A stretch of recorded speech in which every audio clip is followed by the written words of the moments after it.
falaremos muito mais sobre isso depois. Tá. E você colocou aqui no briefzinho sobre estrategista jurídico. Como que você se posiciona para os empresários como estrategista jurídico? Porque, pelo que eu estou entendendo da sua atmosfera, é de fato um estrategista. Né? Exato. Como que é o papel do advogado estrategista? Como que você se... Perfeito. Quando o cliente ele nos procura, quando a gente vai, quando nós vamos fornecer algum tipo de produto para o mercado, prestar um tipo de serviço, eu tenho que ter delineado, primeiro, qual é o negócio do meu cliente, onde ele quer chegar, qual é o planejamento estratégico dele para os próximos anos, qual a equipe que ele precisa e qual é o produto que ele vende ou o serviço que ele presta. Quando eu alinho toda essa esfera, eu passo a estudar tópico por tópico. Então eu vou na área civil, analiso ali qual vai ser o relacionamento dele com as pessoas que vão contratar o seu serviço ou comprar seu produto, área civil consumerista. Na parte trabalhista, eu vou avaliar como ele deve fazer a contratação dos empregados, quais são os tributos aplicáveis na área tributária, e assim nós vamos alinhando estratégias mais adequadas para o seu tipo de negócio. Então eu vou dando um norte para ele na parte jurídica de o que vai levá-lo a reduzir os custos e aumentar o lucro. Então cada área vai ser avaliada de forma individual, para que ele tenha um panorama geral do seu negócio. Por quê? O empresário bem-sucedido, normalmente ele está focado no estratégico da sua empresa. Sim. Quando ele passa a focar no operacional e só pagar o incêndio, a empresa dele deixa de crescer. Sim, E às vezes passa até ter déficit. Sim. E nossa missão como estrategista é apoiar o empresário para que ele esteja focado em novos negócios e não nos problemas. Bom, cara. Então, mais ou menos, o trabalho estrategista é exatamente isso. Muito bom, muito bom. E eu vi que você também começou, eu te sigo há um tempo, né, a criar conteúdo para as redes sociais, né?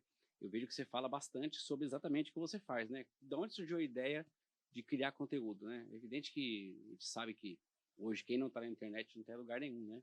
Mas assim, eu conheço muitos advogados, mas ainda não são tantos como eu achava que deveria ser. Como que você teve essa ideia de começar a fortalecer a sua posição na rede social? Bom, a primeira frase que eu ouvi numa mentoria que eu fiz sobre isso, e ainda faço, né, ainda tenho esses investimentos com mentoria, com processo de coaching, tudo para trazer um pouquinho do empresarial para dentro do escritório. Deixar de ser profissional liberal para ser um empreendedor de fato. Sim. Então, sendo empreendedor, quem não é visto não é contratado. E foi aí que eu passei a criar conteúdos. Para o advogado é muito desconfortável. Não é fácil, não foi fácil começar. É muito desconfortável você saber e entender qual o tipo de conteúdo que você vai criar. Sim. Até porque tem normas éticas, que você não pode vender nenhum tipo de serviço. Sim. Ou seja, você tem que trazer um conteúdo informativo. Sim. De informar aquele possível cliente, aquela possível pessoa que está assistindo.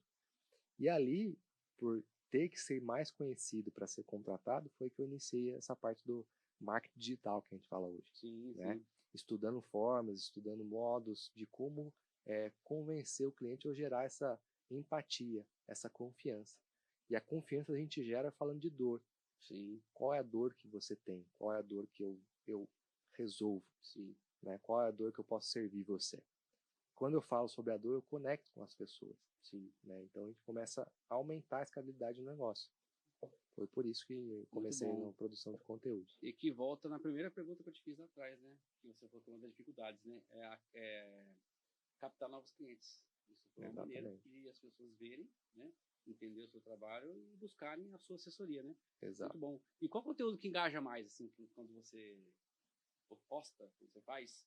O que você percebe que engaja mais? Porque eu também produzo conteúdo, e assim, eu estou no trabalho inicial, né? Faço algumas coisas, mas eu ainda estou aprendendo algumas coisas, né? Embora participe de bastante mentoria e masterminds aí, mas ainda estou construindo meu posicionamento. Né? Eu vejo que alguns engajam mais, outros engajam menos. Para você, o que você considera que engaja mais? Não sei se o seu time te dá essa métrica, mas para você, assim, o que você acha que engaja mais?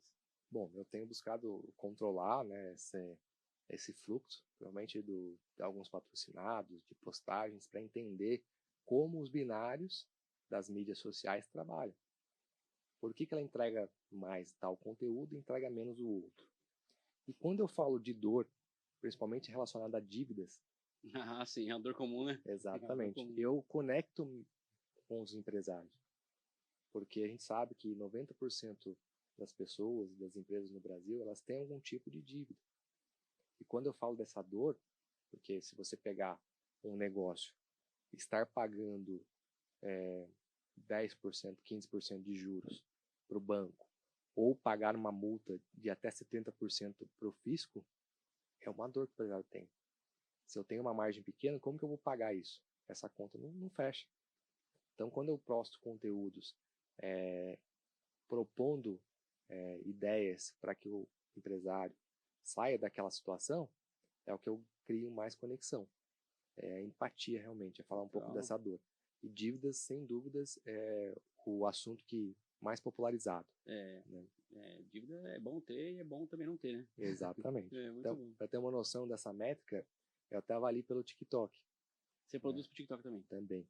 Não é dancinhas. Não, acho que não. Né? Mas Obviamente, isso é um estigma que o TikTok tem, que tem. e eu pensava assim também, Exatamente. Lá você consegue captar clientes interessantes, pessoas que estão precisando de serviço. Então, tem vídeos, por exemplo, que tem 60 mil de visualizações, tem vídeo que tem 1000.